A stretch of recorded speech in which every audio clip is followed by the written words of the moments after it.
Well, welcome back to the Newsman Weekly and part 2 of our conversation about local law enforcement, specifically the Mansfield Police Department, solving a 43-year-old murder mystery. Joining us again today are Mansfield Police Chief Jason Bammann, Detective Terry Butler, and DNA expert Dawn Fryback. Good morning again to all of you. Good morning. Good morning. All right, if you missed last week's show, what the hell were you doing? Go listen to it right now and then come back. We'll wait. Actually, I'm just kidding. But seriously, today's show is going to make a hell of a lot more sense if you'll go back and listen to part 1. But hey, we still live in a semi-free country. That's your call to make. All right, as a refresher, folks, we are here today talking about the April 1981 murder of Debbie Miller, an 18-year-old Malabar High School senior. Had plans to attend college after graduation. She worked at former Mr. T's coffee shop on Park Avenue West, which was a short walk from where she lived in an apartment at 151 West 3rd Street. And as I said last week, don't go looking for it. It's not there. The building's gone. Her body was found that morning by the building's owner and maintenance person during a morning visit. The bloodied apartment showed clear signs of a struggle, but the case was never solved. So, again, thanks for being here, guys. Terry and Dawn, let's start with you. What was going on behind the scenes of your investigation between the first interview with James Van Est and the second? And I guess when and how did the Richland County Prosecutor's Office become involved in this investigation? Okay, so it was after I talked to the interview with Van Est to verify that he was in her apartment. The DNA that we have is going to be him. That's when I started sending the case over to the prosecutor's office for a review. And just to refresh people's memory, when Terry went to meet with Van Est, he basically almost pulled a Columbo type thing. Hey, I'm just here checking some stuff out, and your name was in the files, and just wondering what you might know about this case. And he goes, basically, to boil it down, he said, yeah, I knew her. In fact, I had sex with her in her apartment the night before she was found dead. He just volunteered that. Correct. Okay. All right. So what was the prosecutor's office reaction when you sent the case over for review? Anybody? Well, to kind of go back to the first question, one of the things that was important for me to go back to after Van Est had admitted to being in the apartment, I had tested a semen stain on the sheet that was packaged in plastic. And it was extremely degraded. And at that time, I didn't want to use up a good majority of that sample, not knowing what the future might hold. After he made those admissions, I had gotten a profile at one genetic marker that matched him. And I thought it was a little bit of a cat and mouse game because he knew he left the semen behind, and we actually had his DNA on another item of evidence. So at that point, I went back to the sheet to retest that and consumed a good majority of that stain in the thought that we were now building a case for prosecution. Now, when you test something, when you do a DNA test, how does that process work? And it sounds like the way you're describing it, that it has a limited lifespan. If you're testing it, you're actually spoiling it for future. I mean, you can't just retest something over and over and over and over again. Not well. Every time you take a portion of a sample, you're using it up. So the samples that were tested by the FBI 40 years ago, they needed a stain that was probably the size of a quarter. Right now, we could get a really good profile with something the size of a pencil eraser. And they had tested multiple areas of the sheet, and so there were multiple quarter-size areas that were removed, and I was down to about a dime-size stain that remained. The DNA testing process, we use different chemicals. It breaks open the cells, and that's how we purify the DNA away. One thing I noticed, and this was, a learning curve for me because I had never tested a case that was 40 years old. And typically nowadays, if we had a semen stain, we actually do a test that separates out the sperm fraction from the non-sperm fraction to help with that mixture and getting two separate profiles. Well, in this case, due to the age of the sample, the sperm fraction was actually extracting with the non-sperm fraction. So as I kind of evolved as I did my testing in this case and learned it's not even worth trying to do those extra steps to separate it because you're almost losing a little bit of sample. So, yeah, it was. You had Van Est's DNA in the sperm sample, but you said he was on his DNA was also found on another piece of evidence. What else was it found on? His Y profile was found in a mixed blood stain in the kitchen area. Okay. So that we had private lab had gotten a YSTR profile from that back in 2007. And, this was probably 10 to 15 years before I was doing my test. So it was a little less degraded than the profiles I was dealing with. So it was kind of one of our best YSTR profiles. So even if he can explain or volunteer that he was in her bedroom or in her apartment and that they had sex, there's probably not going to be a good explanation as to why his DNA is found in her blood in the kitchen, right? Well, there was... Exactly. So there was a blood smear. It was on the refrigerator door. And then, like I said, there was 2 belts that were on her wrist. His DNA was on a buckle. And then the pot, or one of the aluminum pots, he was on a couple areas on one pot it was dented and bloody. Okay. All right. Well, Terry, talk a bit. At what point during your conversations with Dawn and with the prosecutor's office did you guys decide to go do the second interview with Van Est? So the prosecutor's office says, hey, why don't you go up there, talk to him again, and hit him with the DNA this time? So myself and Detective Swisher, we drove back up there unannounced, knocked on the door. He came to the door, and it was very short conversation. I mean, he was concerned that I was building a case on him, and he's being looked at as a suspect, and that he wasn't talking. So did you ever get to go in, or was this you standing on his front porch? And we're on the front porch, and he was at the door, and that was the end of it. We left. So he shuts the door, and you and Detective Swisher look at each other and say, well, let's go to lunch, and then we'll go back home. Basically. Because it's really, I mean, unless you're ready to make an arrest, you don't have any probable cause to go inside and do any searches. You got nothing along those lines. It's right. So the whole idea is to get everything that I have, everything I could get, all the requests that the prosecutors may have had for this case to be built so we can push it to grand jury. All right, so you go back, you talk to Dawn. Now, Dawn, I know you were working with the prosecutor's office like Terry, and I think at the press conference, Assistant Prosecutor Chris Brown was there. And I know Chris is a really smart guy. How important is it to have somebody on the legal side of this who kind of understands DNA and its value in a criminal case? Because I know Chris was talking about something that they had asked about fluids that they found the only guy left in the FBI who actually still looks at fluids, and I forget the word he used. But talk about that relationship and how a Prosecutor Brown kind of helped out on this. Well, it's extremely critical. We did reach out to the FBI because they had issued a report early on in the case talking about blood types. And I think as the case progressed, various individuals who had looked at the case, I don't want to say misinterpreted those reports, but I think they got tunnel vision and looked a certain way and kind of forgot all the possibilities. So we were going to have to address that in court, and the fact that the FBI made certain conclusions and then the DNA wasn't necessarily always supporting those.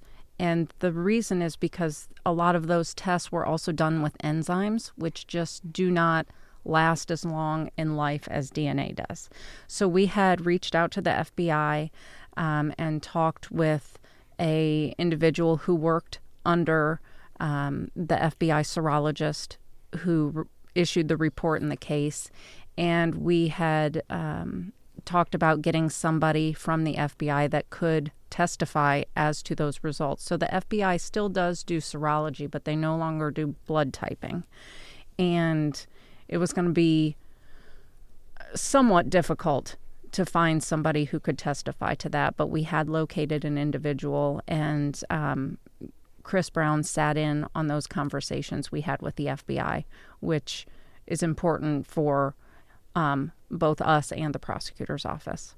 Very good. Yeah, I thought Prosecutor Jody Schumacher did a really good thing when she got Chris to kind of come across the street when she took office. Now, Van Ness knows that or suspects, Terry, that you're building a case against him.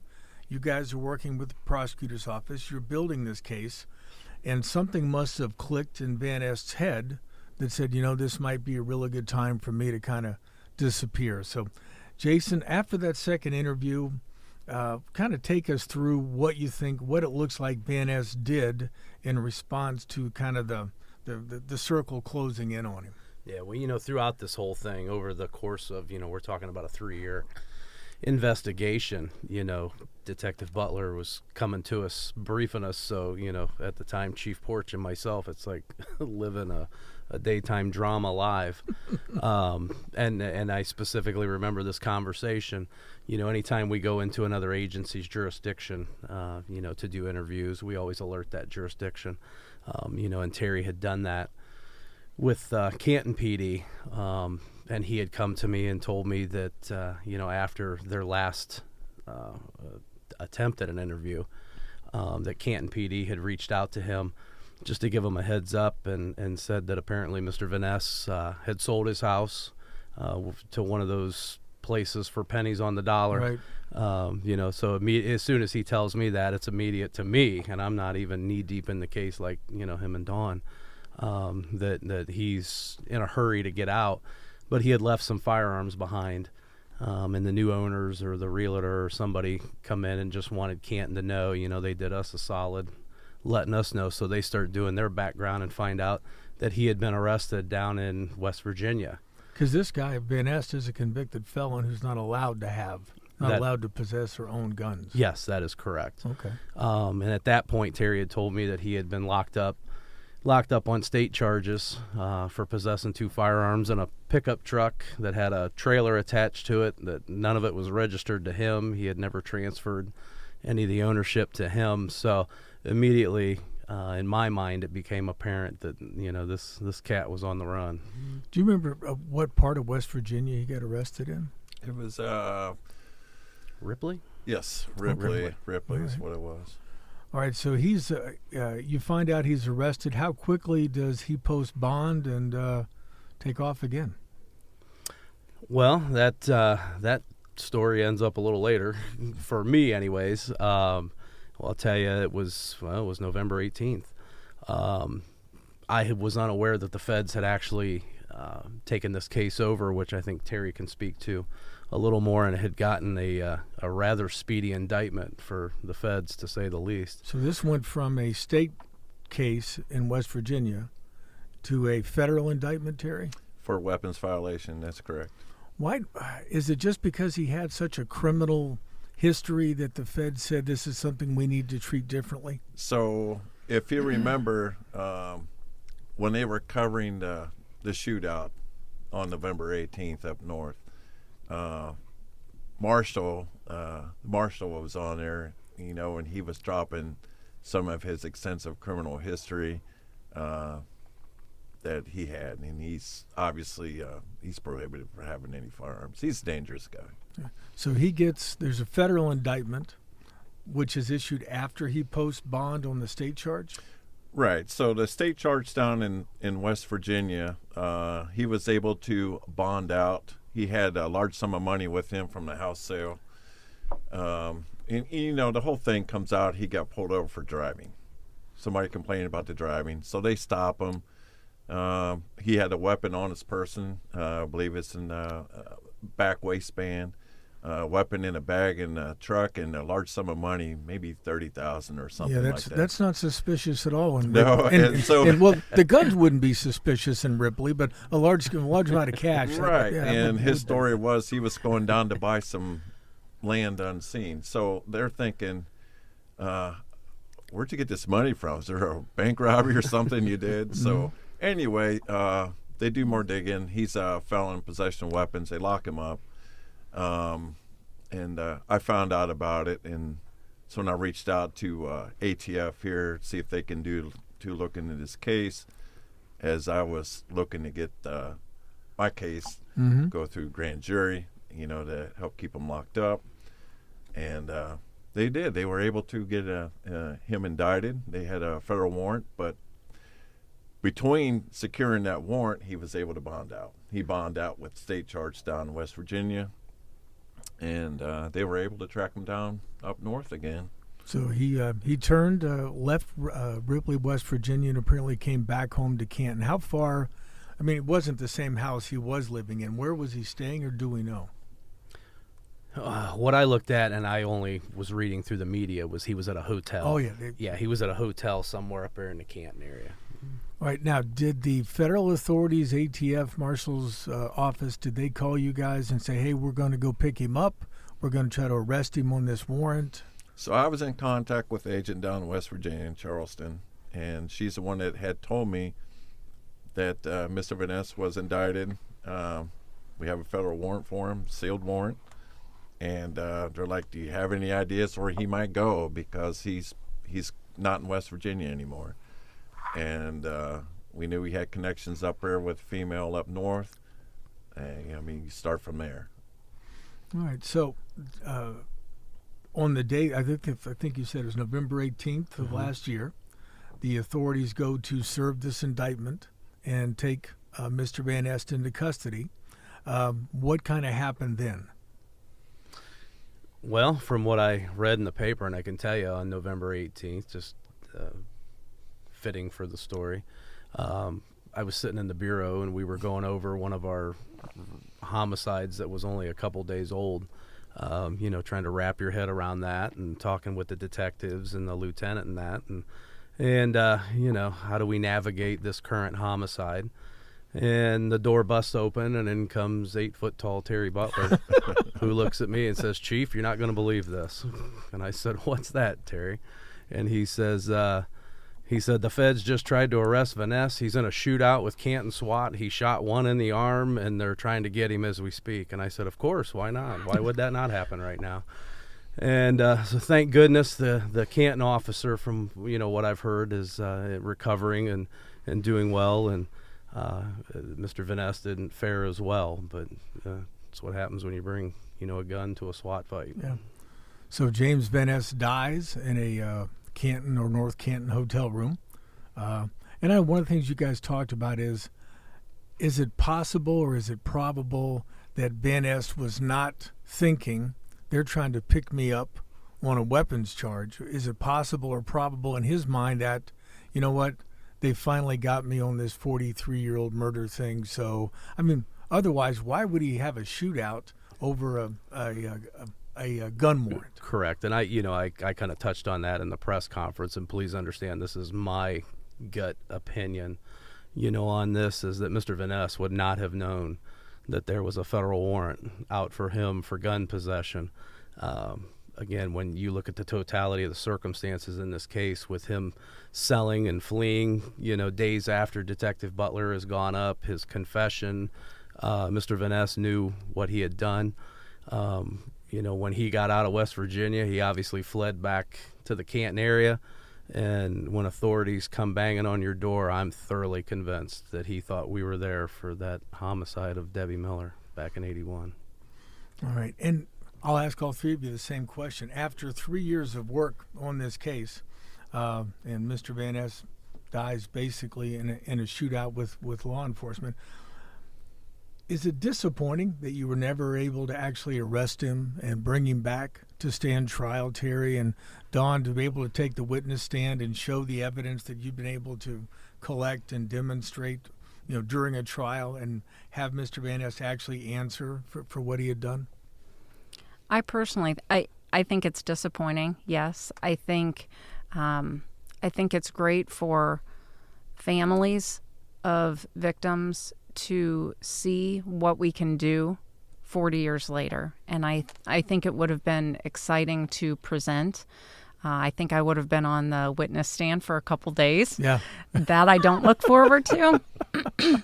But it was an odd feeling when I found out that he was dead. And, I had binders of the case file in my office for years that I would open up and pour through and add more stuff to.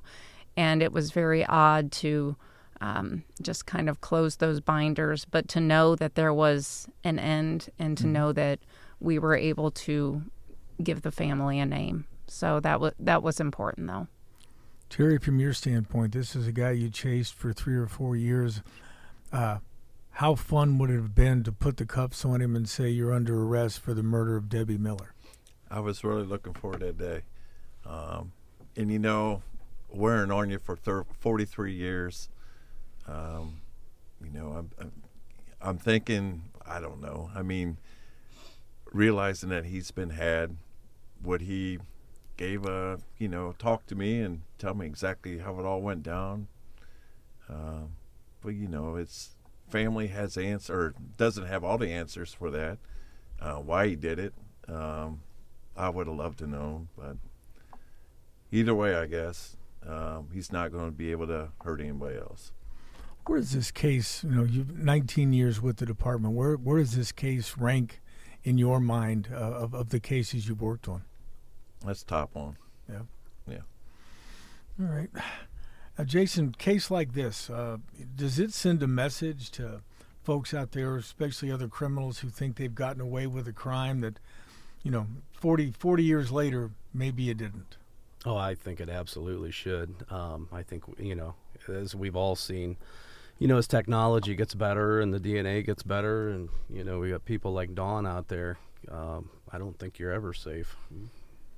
And thank you to a firefighter for taking a video that he probably had no idea was going to come into play 4 decades later. Right. I mean, and again, you're looking at it like you're there, and you've seen these old detectives, long coats, fedora hats on. I mean, a lot of them, they're not around anymore. Right. Older people there, and it just took you back in time. You're looking at everything. It was a bad scene. And, the reason why this case is top for me is because, it's 43 years, but we were able to get it solved. So. And, Dawn, you learned some things along the way that'll make you even better the next time, right? I did. Kind of gives me a thirst to try some more. And I still am not going to try to pronounce DNA. So, hey, guys, thank you very much for being here again this week. I appreciate it. We're going to wrap up this discussion, part 2. Thanks to our guests from the Mansfield Police Department for being with us for a second week on the Newsman Weekly. I'll be back in a second to put a bow on this week's episode. But until then, remember what Mark Twain said. If you tell the truth, you don't have to remember anything.